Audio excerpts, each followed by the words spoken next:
आणि आता बातम्या पाहूयात सविस्तर। काँग्रेसनं चंद्रपूरचा वचपा अखेर भिवंडीत काढलाय। नारायण चौधरी हे भिवंडीचे महापौर झाले आहेत।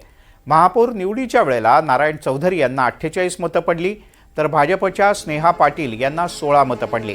भिवंडीत भाजपची 6 मतं फुटल्यानं पक्षासाठी हा मोठा धक्का मानला जातो। तर तारिक मोमीन हे भिवंडीचे उपमहापौर असतील।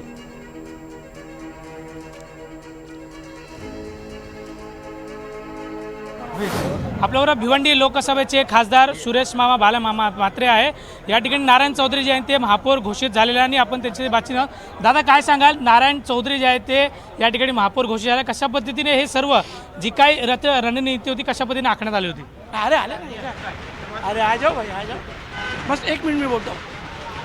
भिवंडीच्या महापौरपदी नारायण चौधरी, उपमहापौरपदी तारिक मोमीन या दोघांची नियुक्ती झालेली आहे। दोघांचे मनापासून खूप अभिनंदन करतो आणि आम्हाला अपेक्षित भिवंडी सेक्युलर फ्रंट हा जो आम्हाला महापौर उपमहापौर करायचा होता तो महापौर आणि उपमहापौर झाला।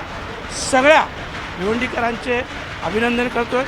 खास करून आमचे रईसभाई आहेत, मगाशी बोललो, रईसभाईंचं खास अभिनंदन, तर त्यांनी याच्यासाठी खूप मेहनत केली। खरं तर खऱ्या अर्थाने किंग मेकर जर कोण ठरला असेल तर ते रईस शेख असे असेल असं तुमचं म्हणणं आहे का?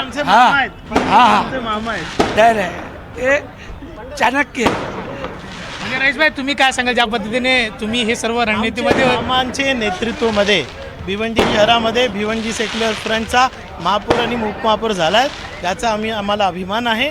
आणि या नेतृत्वाखाली आता पुढे संपूर्ण भिवंडीमध्ये सेक्युलरिझमच चालेल। नाराज नेते त्यांना मनवण्याचा प्रयत्न करणार, जे नाराज नेते भिवंडीमध्ये आहेत त्यांना मनवण्याचा प्रयत्न करणार। प्रत्येक व्यक्तीला, प्रत्येक माणूसला, प्रत्येक नेत्यांना, कार्यकर्त्यांना समजून घेण्याचे प्रयत्न आमचा असेल। भविष्यात कशा पद्धतीने भिवंडीमध्ये प्रकल्प जे आहे ते आणण्याचा प्रयत्न या महापौरच्या माध्यमातून किंवा तुमच्या पक्षाच्या माध्यमातून या ठिकाणी होणार? MP, MLA, महापौर, उपमहापौर सगळे मिळून भिवंडीचा विकास करणारच हीच मी म्हणणार आहे। तुम्ही काय सांगाल, तुम्ही देखील उपमहापौर पदासाठी तुम्ही काय सांगाल, शुभेच्छा तुम्हाला कशा पद्धतीने सर काय कारण? ये भिवंडी सेक्युलर फ्रंट का शुक्रिया अदा करता हूँ जिन्होंने मुझ पर भरोसा किया, और भिवंडीकर के लिए जो भी हो सकता है डेवलपमेंट के लिए वो आने वाले वक्त में हम पूरी कोशिश करेंगे। त्याप्रमाणे अशा पद्धतीने महापौर असो किंवा उपमहापौर जे आहे ते सेक्युलर फ्रंटचं या ठिकाणी झालेलं आहे। आणि सुरेश बालामामा म्हात्रे देखील या ठिकाणी उपस्थित, रईस शेख ते देखील या ठिकाणी उपस्थित, जे नाराज नेते आहे विशेषतः रशीद ताहिर मेमन हे नाराज आहे, त्यांना मनवण्याचा प्रयत्न देखील आमच्या पक्षाच्या माध्यमातून अशी देखील ग्वाही या ठिकाणी रईस शेख यांनी दिलेली आहे। पुढील प्रत्येक जादूसर रिजवान शेख, NDTV मराठी, भिवंडी।